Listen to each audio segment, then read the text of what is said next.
And I know I looked up your all-time PB as a Masters. I believe it's 59:42. Is that correct for the 400 meters? That's correct. Yep. Feels like forever ago, but yep, that is correct. Yeah. Yeah.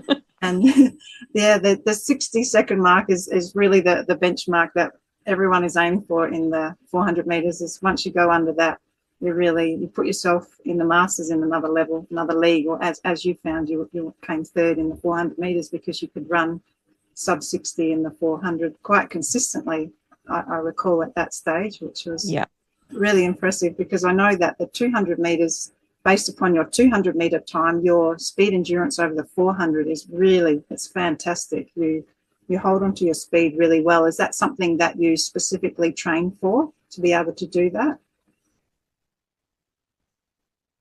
Yep, I think I ran half circles so many times. Those 200s were on repeat, repeat, repeat, repeat. Yeah, so it was getting that pacing right for 200s to break it down for the 400s. Yeah, so yeah, at that point of time, it worked. That worked to keep me consistent. Once you break it, you then begin to wonder, will I do it again? Will I do it again? But once you've done it once, it seems to come more natural to the body than it did before even breaking the 60. So yeah. So yes, 200s became my regular repeats to actually be able to manage that consistency for the 400. Yeah.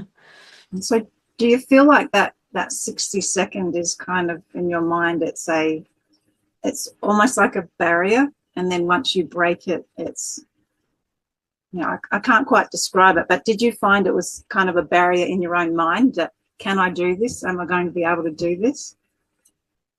Yeah, you could see it sitting right there. You'd be like 60.88, 60.24, and it just constantly felt like it was 60 point something, and yeah, it is. It's just that whole, how do I get past it? It's just like a brick wall just sitting there, like you've got to slowly, edge it and make it crumble, and then suddenly just something happens, and it's just that barrier over 60. It's just incredible. It's just incredible when you break that wall down and go, I can do it now.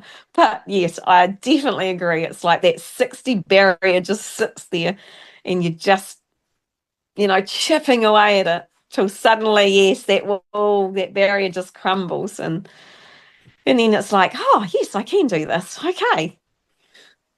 Yeah, I remember for me, it was 2018. I set that as a goal towards the end of that year to run under 60 seconds in the 400, because I hadn't at that point. I think my PB was about 60.4 something. And so I did some very specific, like you say, very specific training sessions, learning the pace and then being able to maintain that pace.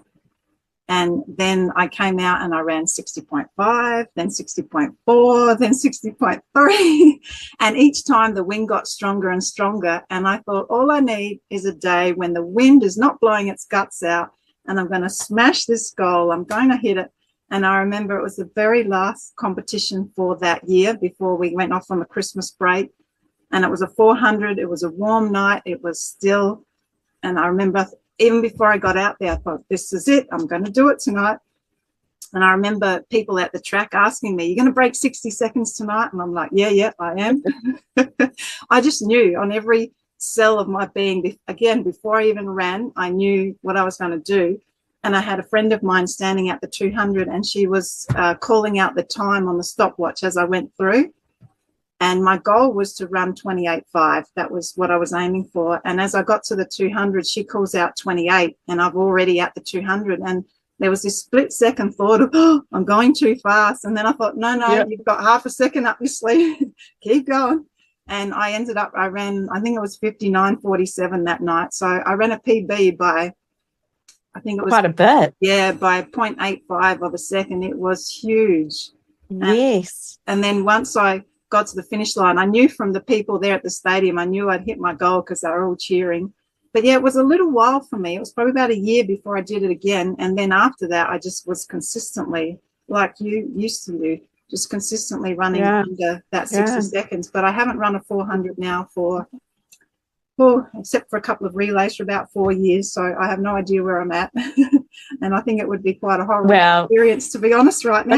which is probably a godsend for me, because I don't know if people realize we're actually in the same age bracket, so we would be racing each other. So, Yeah, and we my haven't done that for a 400s while. just haven't quite gone to plan at the moment. So No. no.